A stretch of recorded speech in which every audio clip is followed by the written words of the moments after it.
Les oiseaux chantent toutes les louanges de la création de Dieu. Mes amis, je ne suis pas, vous et moi, issus du poisson ou de la théorie de l'évolution de Darwin. La Bible me dit en Genèse 1, au chapitre 1 et au verset 27, que Dieu créa les hommes pour qu'ils soient créés à son image. Oui, il les créa pour qu'ils soient à l'image de Dieu. Il les créa hommes et femmes. Alors Dieu, c'est qui? Dieu, c'est le Père, le Fils et le Saint-Esprit.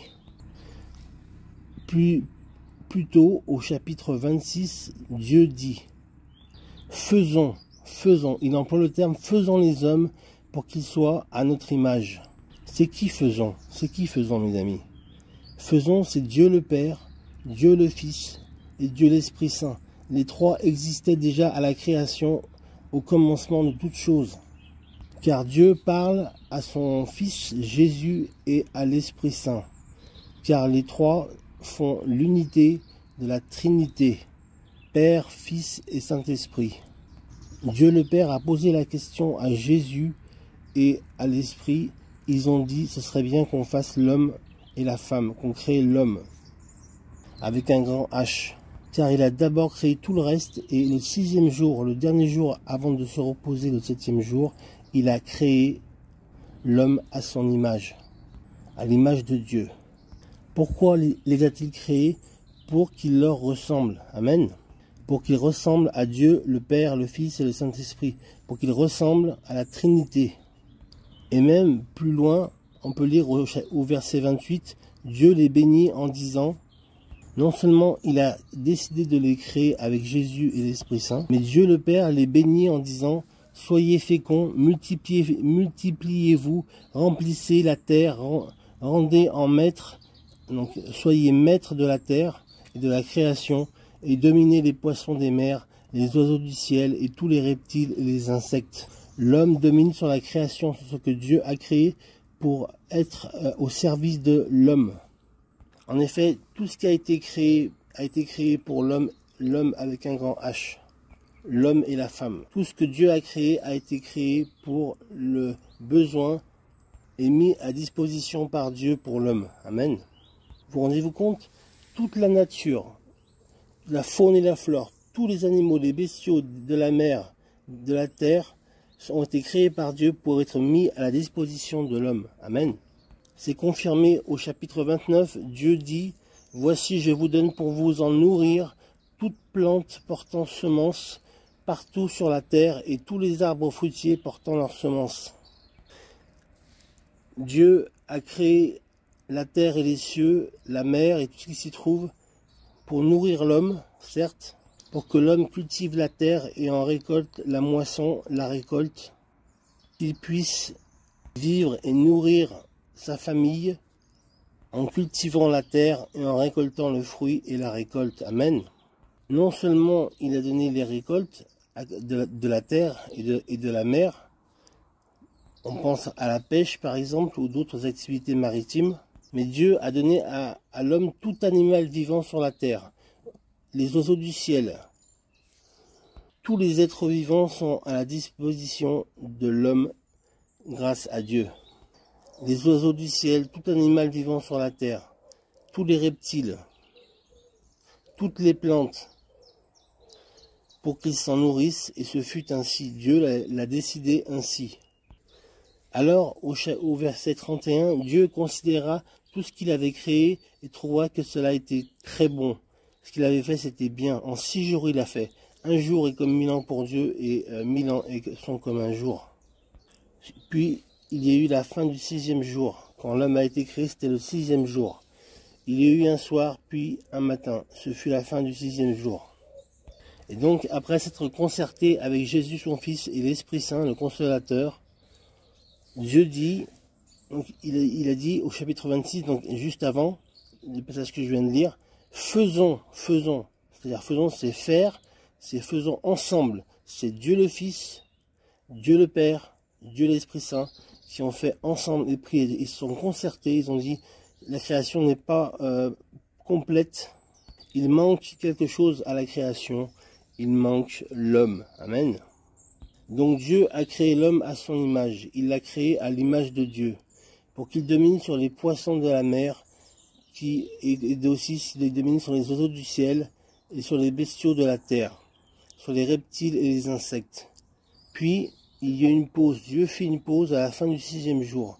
Il se reposa et contempla son œuvre. Amen. Alléluia.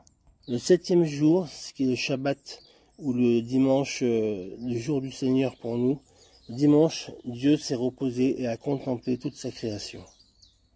Alors mes amis, j'ai 3 questions. Pourquoi Dieu a fait ça? Pourquoi Dieu a créé l'homme et la femme et toute la création? Pourquoi il a fait ça? Je vous réponds, c'est par amour. Parce qu'il a tant aimé le monde, qu'il a envoyé son Fils unique, afin que quiconque croit en lui ne périsse pas, mais qu'il ait la vie éternelle. En effet, Dieu est amour. Si on pouvait interposer amour et Dieu. Dieu est amour, amour et Dieu. Voilà, ce ne sont pas des contresens, ce sont des mots qui sont pleins de sens. Tout l'amour et toute la bonté de Dieu s'est glorifié dans la création. Dieu aime la création. Dieu chérit la création. Et quand on pêche contre la création, quand on fait du mal à un oiseau, par exemple, ou quand même les chasseurs, mes amis chasseurs ne m'en voudront pas, mais en tout cas, Dieu a créé la création pour que l'homme se nourrisse de la création. Et pas pour qu'il lui fasse du mal. Amen. Vivre de la création. Vivre avec la création et vivre pour la création. Être à l'image de Dieu, respecter la création. Oui, que l'homme respecte la création de Dieu. Parce que la création, c'est très important pour Dieu. C'est même son œuvre centrale est tellement magnifique. L'homme détruit petit à petit la création, mais un jour tout sera restauré. Ne vous inquiétez pas mes amis, Dieu a tout prévu. La deuxième question, pourquoi l'homme détruit ce que Dieu a créé? Pour le pouvoir et l'argent, parce que l'homme est avide de faire le mal à cause de la nature pécheresse que nous avons vu déjà en Adam et Ève. L'homme est avide de pouvoir pour des raisons économiques. L'argent, l'argent, toujours l'argent. C'est le pouvoir et l'argent qui dominent, c'est ce qu'on appelle l'homme sert mammon. Mammon, c'est le pouvoir de l'argent, l'amour de l'argent, tuer pour de l'argent. Et la troisième question, mes amis, quel est le but ultime de Dieu pour sa création? Le but ultime de Dieu, c'est que chaque homme qui a été créé à son image s'approche de lui, s'approche de Dieu.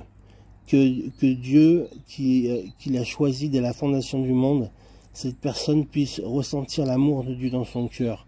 Dans le secret de son cœur, elle puisse puiser les ressources qu'elle a besoin pour vivre heureux sur cette terre, malgré les épreuves, malgré les contraintes, malgré les malheurs, les petits malheurs et les grandes bénédictions. Marcher avec Jésus, croire que son Père l'a envoyé sur la terre pour accomplir la mission parfaite qu'il lui avait confiée.